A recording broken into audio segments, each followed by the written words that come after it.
O Jardim do Éden. Nossa mais duradoura lenda. Uma história contada por uma civilização após a outra.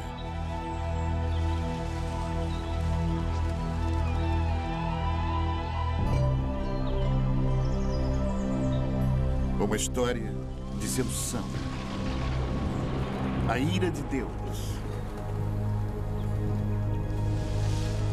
Um paraíso perdido.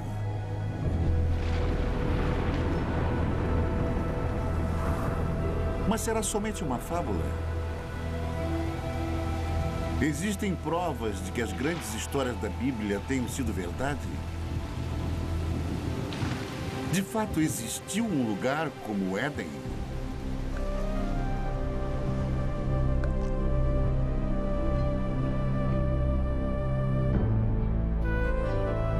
Hoje, a procura pelo Jardim do Éden nos leva a uma terra seca e abandonada, a um lugar chamado Mesopotâmia.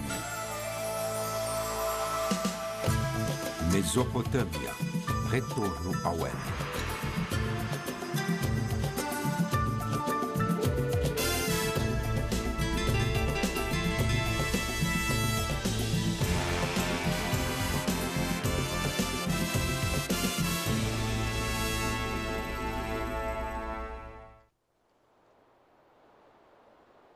Esta é a terra onde as primeiras sementes de civilização humana foram plantadas. E foi aqui que 3 das maiores civilizações do mundo antigo surgiram: Babilônia, Assíria e Suméria. Em meio às suas ruínas, as respostas há muito procuradas para os mais profundos mistérios da Bíblia, enquanto arqueólogos percorrem esta terra em busca da origem histórica da fé. Nossa busca pelo Éden é uma viagem de volta ao passado. Primeiro até a Babilônia, a última dessas civilizações. Depois, mais distante no passado, até os assírios, os primeiros mestres da arte da guerra.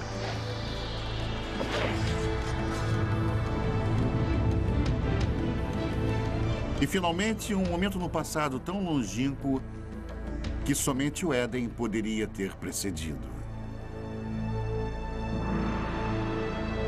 Até a Suméria e a criação da civilização em si.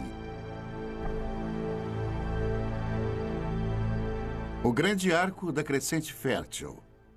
Ao longo de mais de 6.000 anos, esta rica terra, situada entre os rios Tigres e Eufrates, deu início às primeiras grandes civilizações.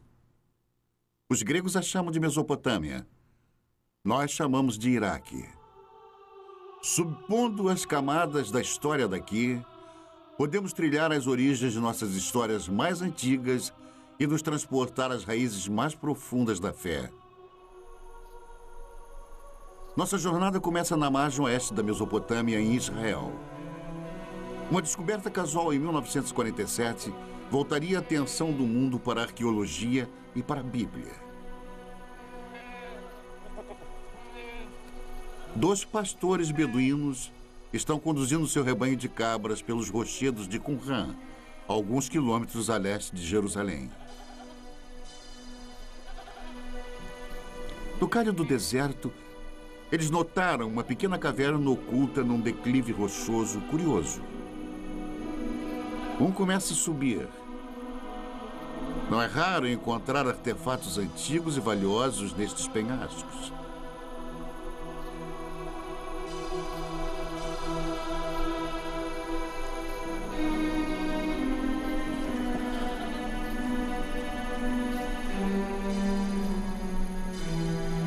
Dentro da caverna, o pastor descobre destroços de antigos potes, fragmentos de pergaminhos de couro e algumas folhas de papiro, tudo intocado desde o tempo de Jesus.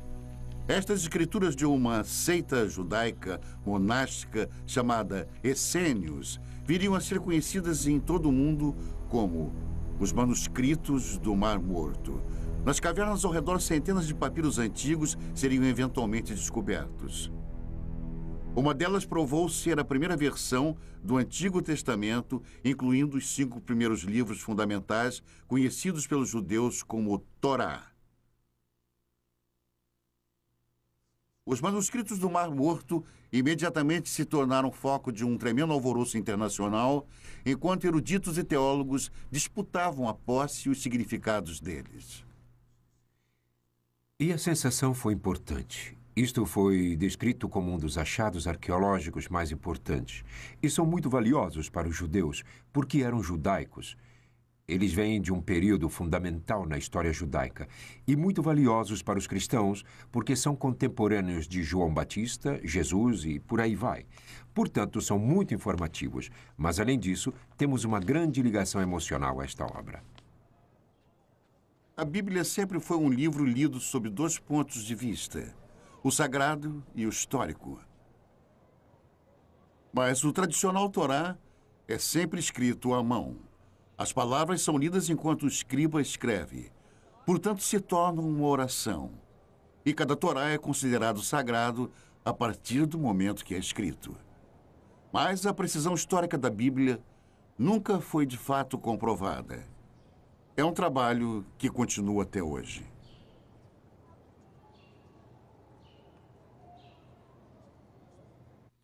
Alguns dos livros da Bíblia são excelentes livros de história. Aliás, os primeiros livros históricos que existem, e muito preciosos, pois temos comparado com outras fontes, e eles mostraram ser muito preciosos. Por isso são tão importantes.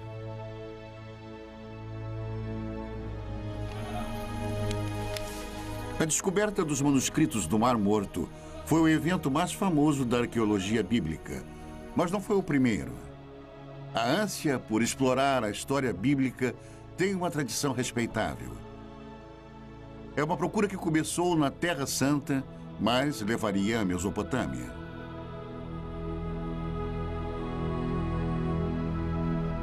Ao longo da história, viajantes místicos e fiéis têm sido trazidos aos locais onde as grandes histórias da Bíblia ocorreram. Mas com a chegada do século XIX, um novo tipo de peregrino procurou fortificar sua crença na Bíblia através da recente ciência da arqueologia. Certamente não poderia haver confirmação maior de sua fé do que provar que a história bíblica foi real.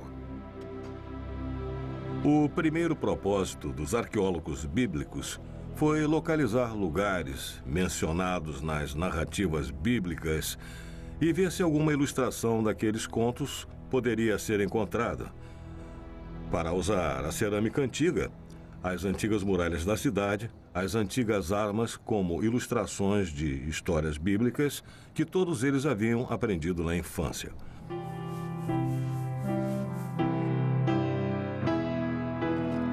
O prestígio de cada nação europeia na Terra Santa era medido pelos tipos de descobertas bíblicas que eram encontradas.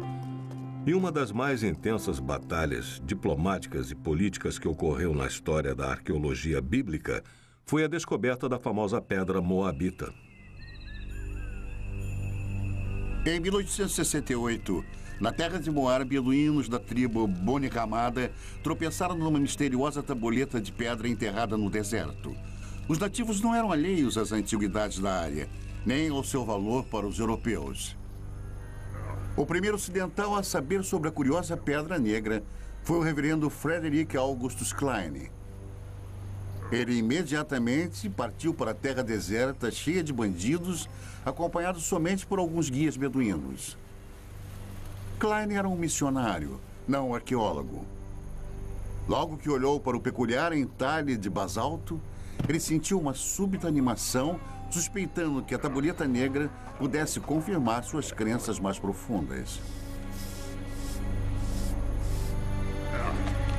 Ele examinou a pedra e fez um molde simples da inscrição. Era numa língua que Klein desconhecia. De volta a Jerusalém, ele procurou ajuda para decifrar a pedra.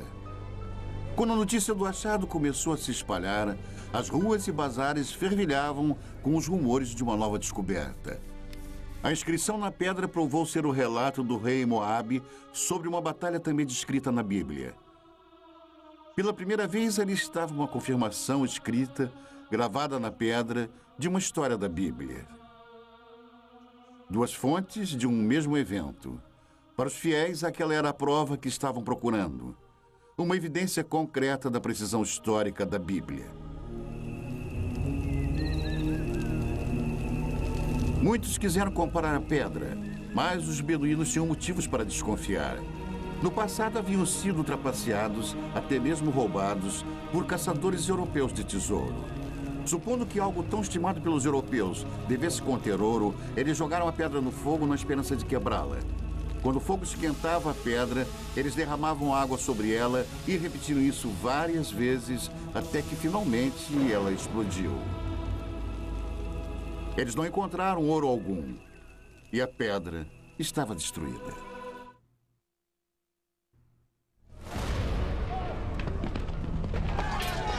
O ano é 586 a.C. O exército de Nabucodonosor, rei da Babilônia, invade Jerusalém com a ira de um Deus furioso. Estamos a quase 6 séculos antes do nascimento de Cristo. Os romanos ainda nem sonhavam com o império. É um capítulo negro na história dos judeus, enquanto a impetuosa estrela da Babilônia nasce. A Bíblia descreve o ataque babilônico. Cortou em pedaços todos os utensílios de ouro que fizera Salomão para o templo do Senhor. Todos os príncipes, todos os homens valentes, todos os artífices e ferreiros, ao todo de 10.000. Ele os levou cativos de Jerusalém à Babilônia. Os israelitas cruzaram mais de 800 quilômetros de deserto, seguindo antigas rotas de comércio pelas atuais Jordânia, Síria e Iraque até a Babilônia. Em Salmos 137, os israelitas lamentam: às margens dos rios da Babilônia, nós nos assentávamos e chorávamos, lembrando-nos de Sião. Como, porém, haveríamos de entoar o canto do Senhor em terra estranha? Fracos e exaustos, os israelitas chegaram à Babilônia, amedrontados com tamanha grandiosidade. Arrancados da modesta cidade de Jerusalém, eles contemplavam a majestosa capital do mundo antigo.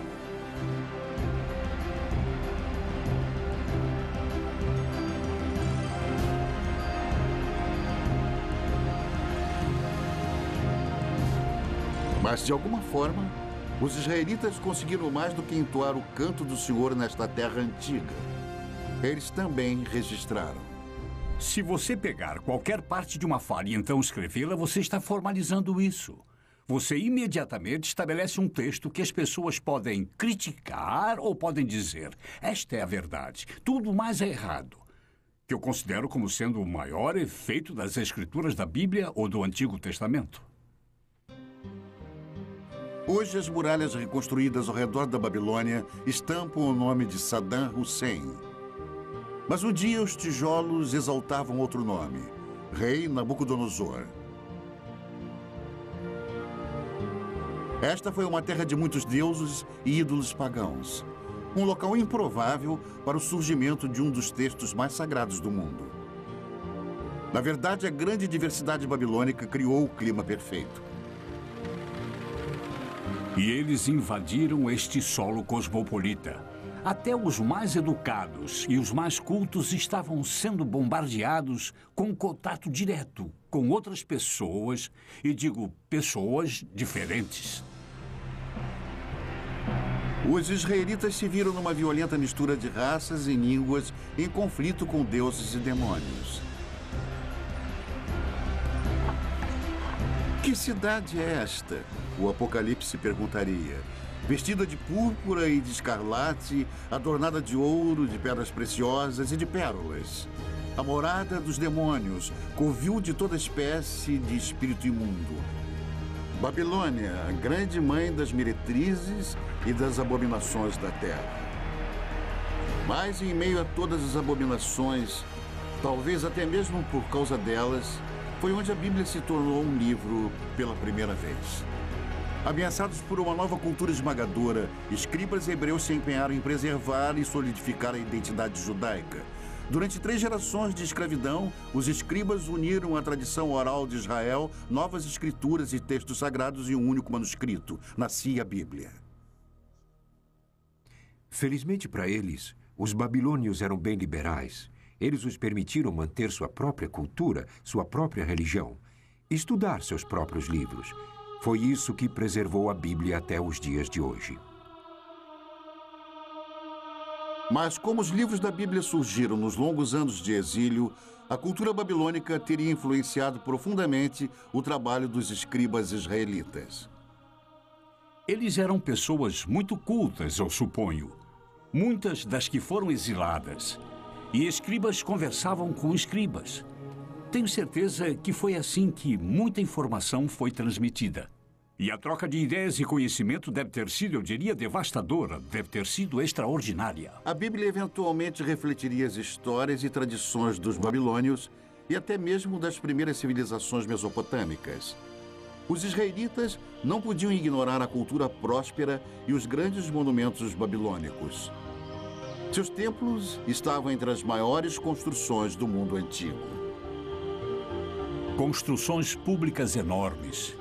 Uma via processional, o palácio de Nabucodonosor, com seus legendários jardins suspensos, palmeiras, o rio. Se você tivesse cruzado o portão de Ishtar, teria sentido o odor da brisa. E era intencional. Você estava na presença de algo poderoso. Mas por todos os lados estava a cidade, as pessoas, os plebeus. Os desfiladeiros, travessas tortuosas, o tumulto de pequenas lojas. Multidões de pessoas caminhando, pequenos bairros, amontoados, cheios de vida.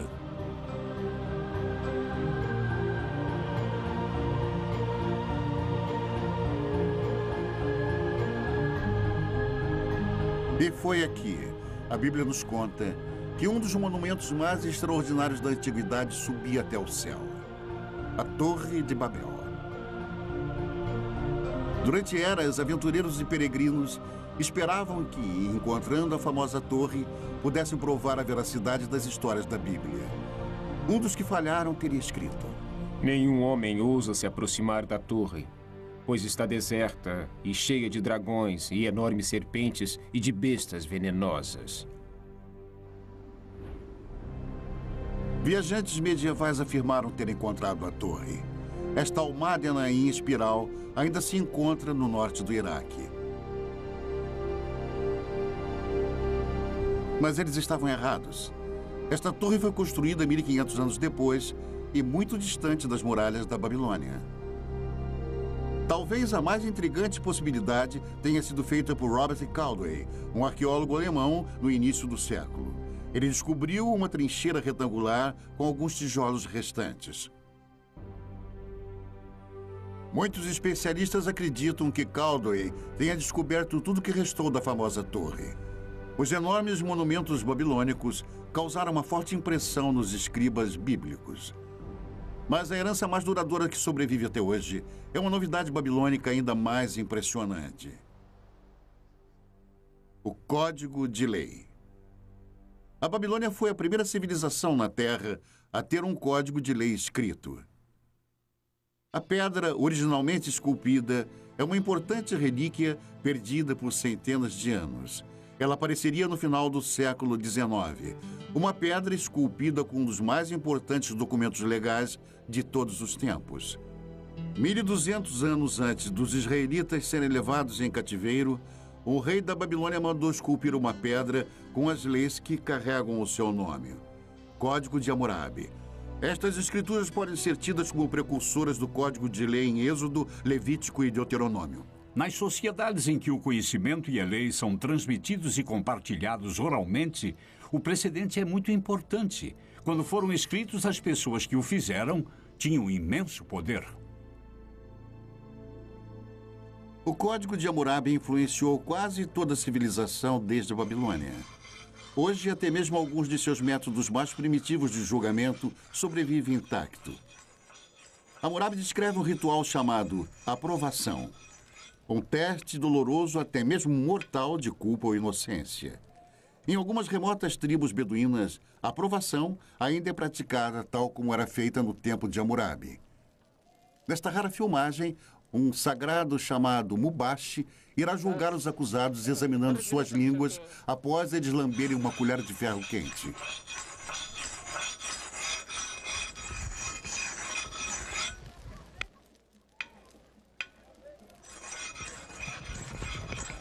Estes homens foram acusados de roubo.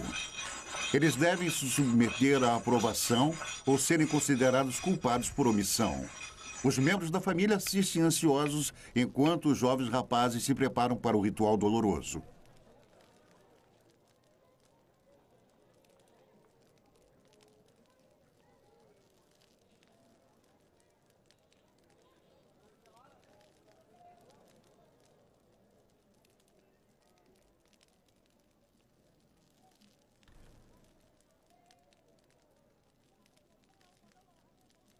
A água não alivia a dor.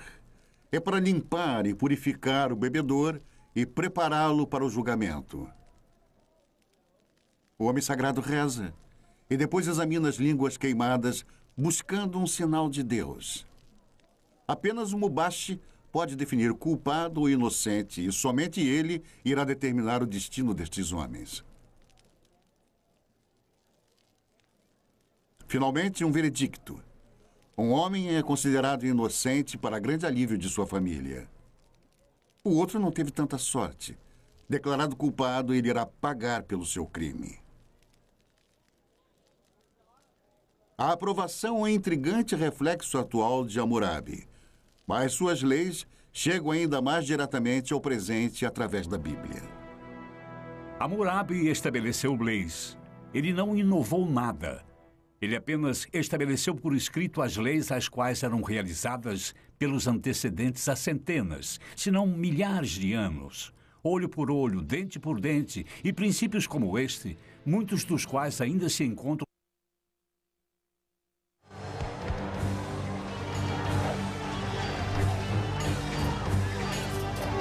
O mais mortal de todos os exércitos mesopotâmicos a viver no Antigo Mundo foram os assírios. Na Bíblia, eles são os símbolos definitivos da tirania de sangue e opressão impiedosa.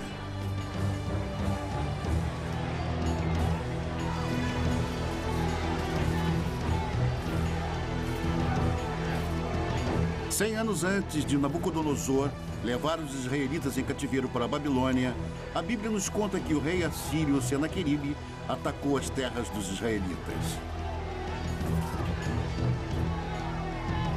No segundo livro dos reis, a Bíblia diz: já tens ouvido o que fizeram os reis da Síria a todas as terras, como as destruíram totalmente.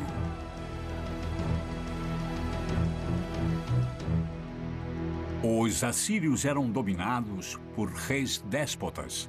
Eles acreditavam no poder absoluto. E poder absoluto significa controle. E o poder absoluto quase que invariavelmente se mantém no poder graças à eficiência e força militar. E os assírios mantinham uma enorme máquina de guerra forte e eficiente.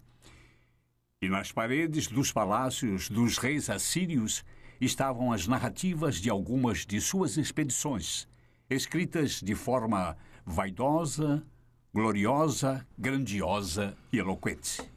Os assírios, eles poderiam tomar uma cidade e empilhar as cabeças dos cidadãos dominantes do lado de fora dos portões, ou pegavam o rei da cidade, o esfolavam vivo e pregavam sua pele no muro, mas todos faziam isso.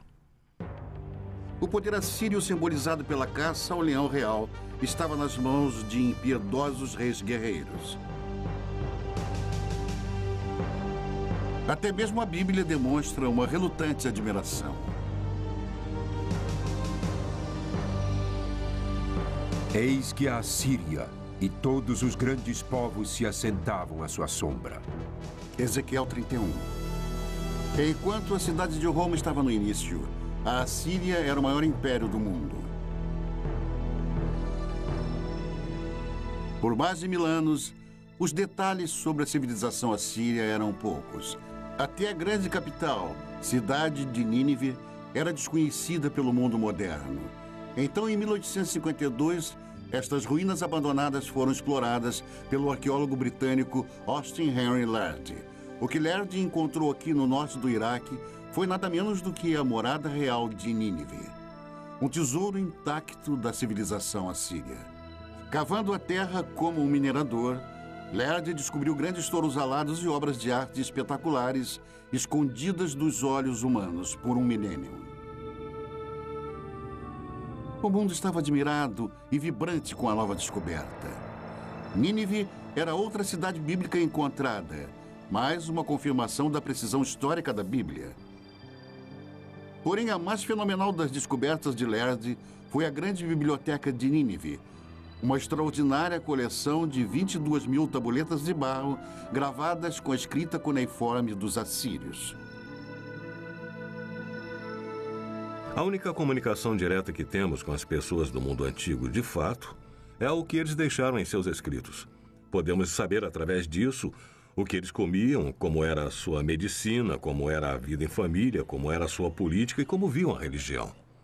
Os detalhes da vida diária dos assírios revelam uma sociedade patriarcal, um mundo onde plebeus e principalmente as mulheres tinham poucos direitos. Toda mulher assíria, quando ainda jovem, antes do casamento, ia ao templo de Estar, sentar nos degraus e ficava lá até que algum homem se aproximasse e deixasse cair uma pedra na barra do seu vestido. Então ela entrava com ele e tinha relações. Era assim. Mas neste mundo tirânico havia uma certa justiça. No casamento, até as mulheres tinham certos direitos. Uma mulher podia especificar em seu contrato de casamento que seu marido não poderia ter outras esposas. Ela podia especificar que ele poderia ter quantas prostitutas quisesse, mas não outras esposas.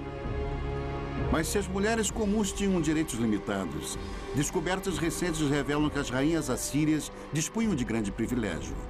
Em 1989, o antigo palácio de Nimrod, ao norte do Iraque, foi o palco de um surpreendente achado.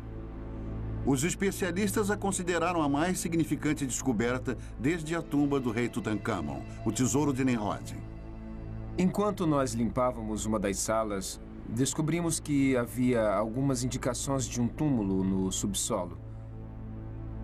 Nós tiramos tudo e tentamos nos dividir. E descobrimos que ali havia corpos de pelo menos 2 rainhas. Densos braceletes de ouro ainda enfeitavam os seus ossos. Um tesouro real, enterrados há mais de 2.000 anos. Esta filmagem memorável, feita por arqueólogos iraquianos, é um registro exclusivo de suas extraordinárias descobertas. Pela primeira vez, a tumba de uma rainha assíria foi encontrada intacta. A sepultura real ainda exibia uma maldição para proteger suas ocupantes. Para aquele que abrir o lacre e me retirar de minha tumba, que seu espírito vague sedento sob os amargos raios do sol, e que os poderosos deuses do inferno permitam que seu corpo e sua alma jamais encontrem um descanso eterno.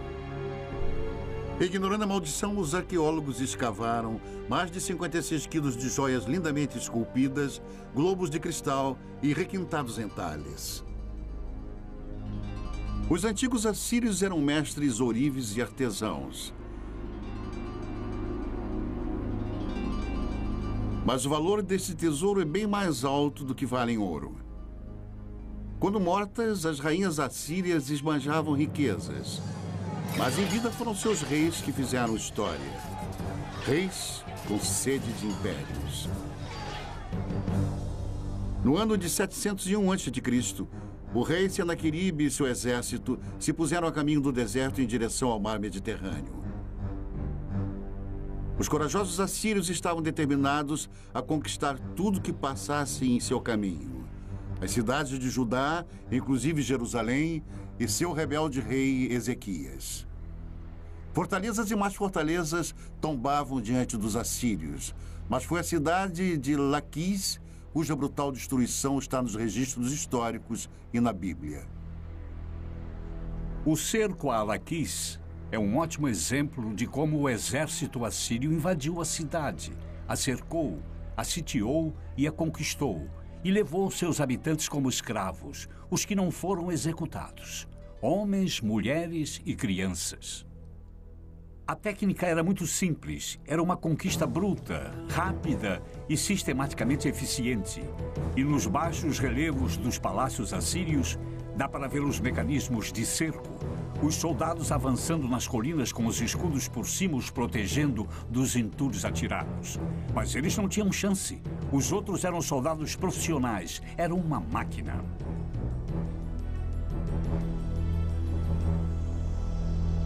Da cidade capital de Jerusalém, o rei Ezequias sabia que um ataque assírio era inevitável. Ele tratou de fortificar a cidade e ordenou a escavação de um aqueduto subterrâneo, um empenho desesperado para proteger o fornecimento de água na cidade. Diante de um cerco, o plano de Ezequias funcionou. A Bíblia conta que Deus salvou Jerusalém e o rei da Assíria voltou humilhado para sua terra. A versão de Senaqueribe do conflito foi encontrada num prisma de argila enterrado em Nínive. Ele se equipara com a história da Bíblia nos mínimos detalhes, mas seu ponto de vista é bruscamente diferente. Mas quanto a Ezequias, o judeu que não se curvou em submissão ao meu domínio, 46 de suas cidades fortemente muradas, eu ataquei e conquistei. O esplendor de minha autoridade o derrotou. As histórias são contadas de ângulos diferentes, mas estão de acordo. Se você tiver que contar sobre o que aconteceu hoje, e se tiver que contar, contaremos histórias diferentes. Temos a história de Senaqueribe invadindo este país. Cada uma conta basicamente sobre o mesmo evento histórico, completamente sem contradições. Sem contradições, exceto uma. O resultado na versão de Senaqueribe, Ezequias está confinado em Jerusalém como um pássaro na gaiola. Mas, segundo a Bíblia, os exércitos assírios estão contidos nas muralhas de Jerusalém. Este talvez seja o primeiro exemplo de manipulação de informações. O Deus dos israelitas dá a última palavra. Eu vou destruir os assírios em minha terra, a Bíblia diz. E assim disse o Senhor que os assírios serão derrotados. Muito antes, o Onipotente tinha desperdiçado uma civilização inteira. Não há uma única menção do nome deles na Bíblia, mas eles foram chamados Sumérios e contaram a história de uma grande inundação.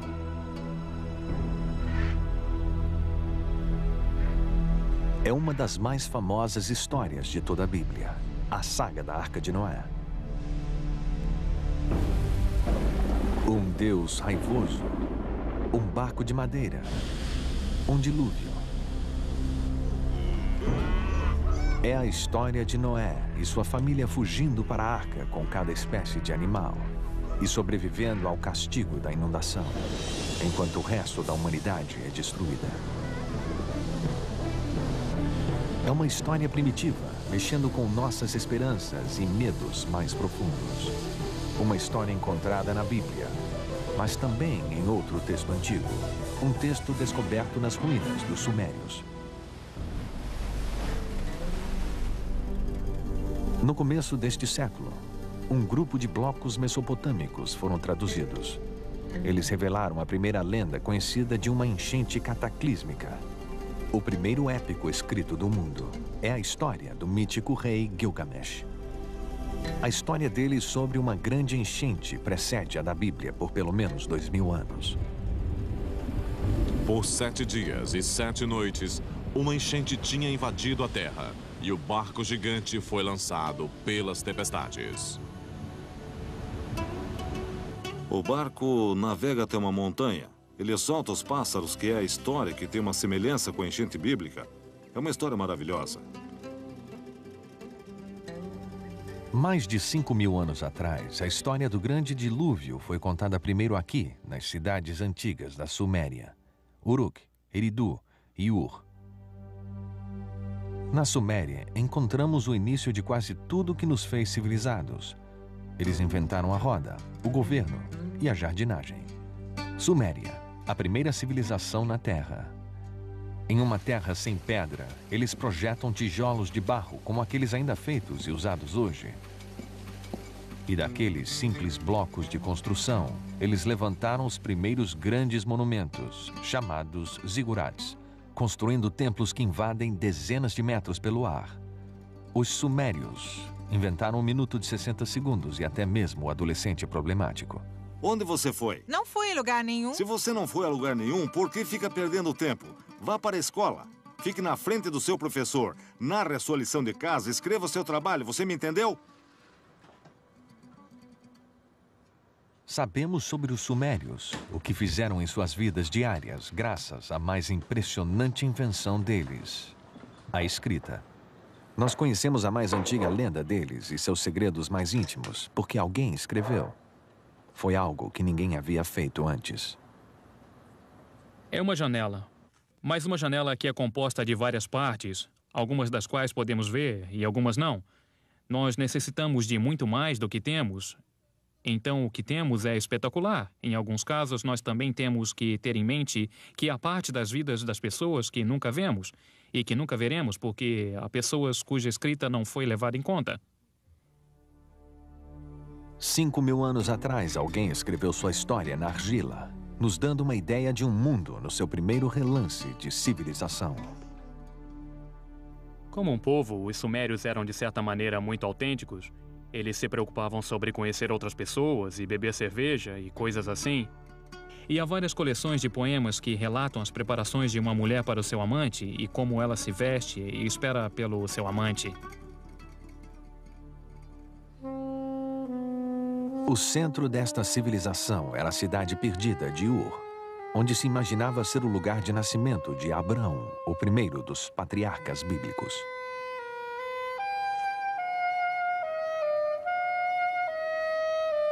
É o sumário de uma cidade bíblica em termos arqueológicos, porque era um lugar de uma das mais famosas escavações arqueológicas que já ocorreu entre os anos 1920 e 1930, por um notável arqueólogo britânico chamado Leonard Woolley.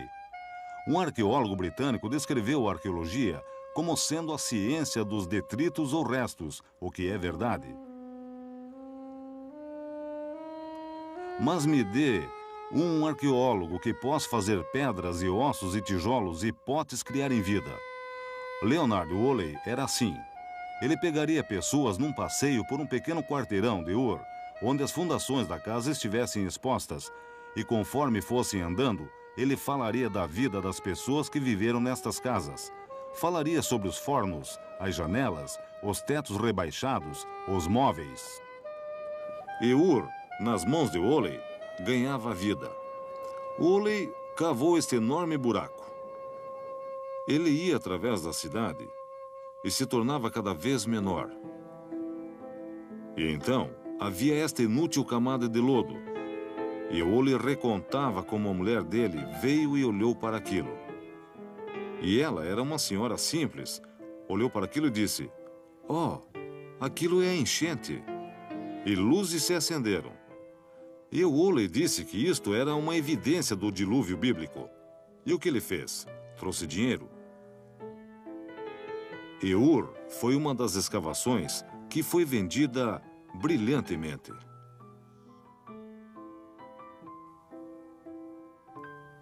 Especulações sobre o dilúvio bíblico causaram uma sensação.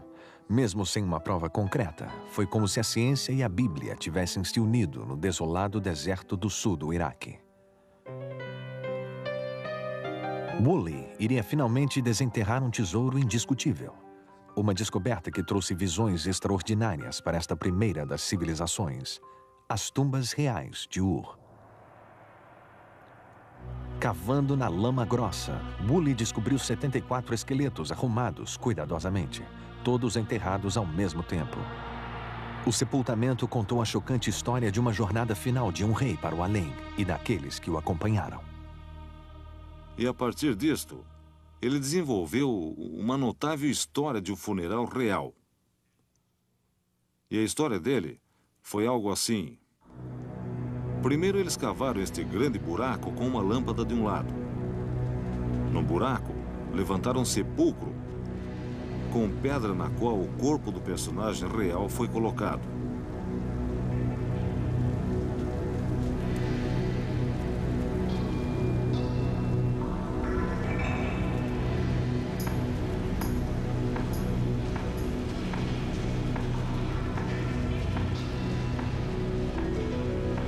Então, a corte inteira entrou no buraco.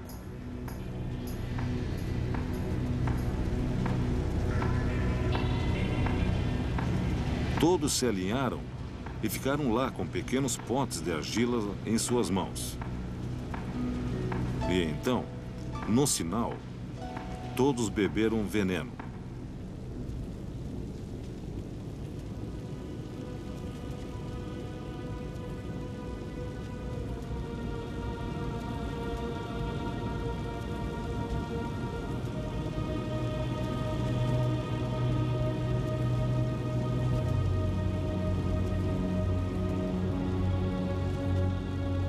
Deitaram e morreram.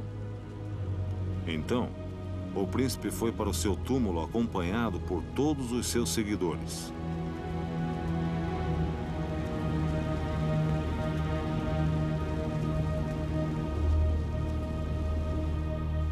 Isto se tornou uma das grandes descobertas, um dos maiores funerais contados na arqueologia da história antiga.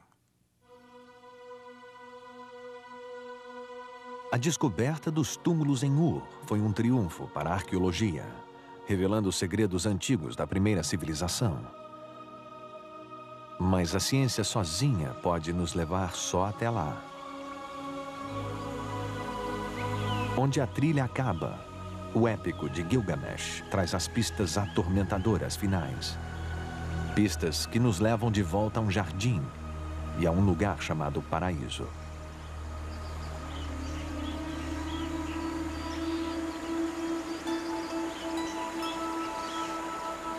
Ah, o Jardim de Éden. No começo, Deus criou o mundo.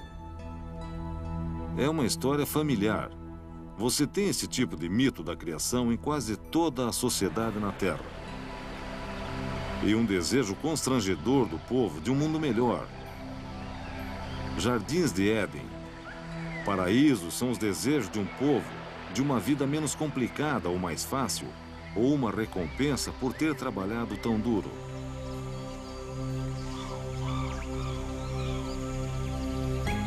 No antigo épico sumério de Gilgamesh, o nome dado ao paraíso é Dolmen.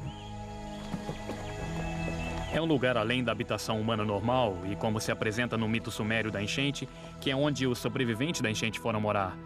E há outros mitos que mostram Dolmen como um lugar onde tudo era perfeito. Dolmen aparece na lenda mesopotâmica como uma espécie de jardim do Éden. Como um tipo de paraíso, um lugar de verdejante frescor e água abundante, e ventos e brisas. É um lugar de maravilhas, um lugar perfeito. É também o lar para uma serpente. No épico antigo, a serpente rouba a flor que gera a imortalidade. E assim como Adão, Gilgamesh deve deixar o jardim e morrer. A ideia do paraíso parece universal. Mas no que se baseia? Este lugar existiu? A resposta indica um lugar encantado e real. 640 quilômetros ao sul da antiga cidade sumeriana de Ur, fica a ilha de Bahrein. Um mercado essencial nas rotas do comércio através dos desertos áridos e mares salgados da Mesopotâmia.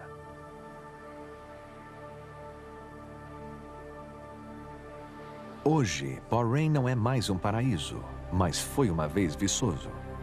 Uma vez esta ilha teve água abundante e também abundante vida. Uma vez, há muito tempo, isto era Dolmen. Mas era o paraíso? Comparando com o deserto nos arredores, certamente parecia ser. Havia tanta água aqui que o que é agora é uma ilha deserta. Floresceu. Era um jardim produzindo frutas suculentas. E havia pessoas aqui que aparentemente levavam uma vida abençoada. Mais de 85 mil túmulos encontram-se nesta paisagem, provavelmente mais do que em qualquer outro lugar do mundo antigo. Os ossos antigos nos contam que esses povos eram mais altos e mais saudáveis, e eles viviam mais que as outras pessoas na região. E nos túmulos está a mais surpreendente chave: os restos de cobras, ritualmente embalsamadas em algum lugar no passado há mais de 4.000 anos. Aqui em Bahrein, nós encontramos a serpente do mesmo jeito que a encontramos no épico de Gilgamesh e do mesmo jeito que a encontramos na Bíblia. Nossa jornada de volta ao tempo cruzou as terras onde os babilonianos, os assírios e os sumérios antigos uma vez estiveram. É possível se arriscar ainda mais para a terra que oculta as pegadas de Adão?